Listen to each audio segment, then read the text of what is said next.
দলীয় প্রধানের পদ থেকে পদত্যাগ করেছেন পাকিস্তানের প্রধানমন্ত্রী শাহবাজ শরীফ। সোমবার ১৩ই মে তিনি পাকিস্তান মুসলিম লীগ নওয়াজ PMLN-এর প্রেসিডেন্ট পদ থেকে পদত্যাগ করেন। দেশটির সংবাদ মাধ্যম ডনের এক প্রতিবেদনে এ তথ্য জানানো হয়েছে। প্রতিবেদনে বলা হয়েছে, নওয়াজ শরীফের দলের সভাপতি হিসেবে পুনরায় দায়িত্ব পালনের জন্য উপযুক্ত সময় হয়েছে। অর্থাৎ নওয়াজ শরীফের জন্যই তিনি দলের প্রধানের আসন ছেড়েছেন।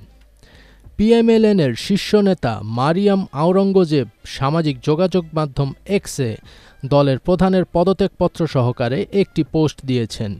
এছাড়াও এ ঘটনার পর কেন্দ্রীয় কমিটির সভা ডেকেছে PMLN। ভীষণ নিয়ে এলো ফুলঝুরি মেগা অফার সিজন 6। এই অফারে ফ্রিজ কিনলেই পাচ্ছেন নিশ্চিত 12 সেটের আকর্ষণীয় গিফট বক্স একদম ফ্রি।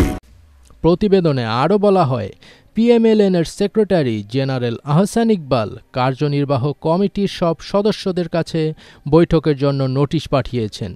এই নোটিশ অনুযায়ী আগামী শনিবার রাতে লাহোরে বৈঠক অনুষ্ঠিত হবে। এর আগে PMLN পাঞ্জাবের সভাপতি রানা সানাউল্লাহ লাহোরে এক সংবাদ সম্মেলনে বলেন, জ্যেষ্ঠ নেতারা সর্বশেষ দলীয় বৈঠকে নওয়াজ শরীফকে সভাপতি করার বিষয়ে একমত হয়েছেন।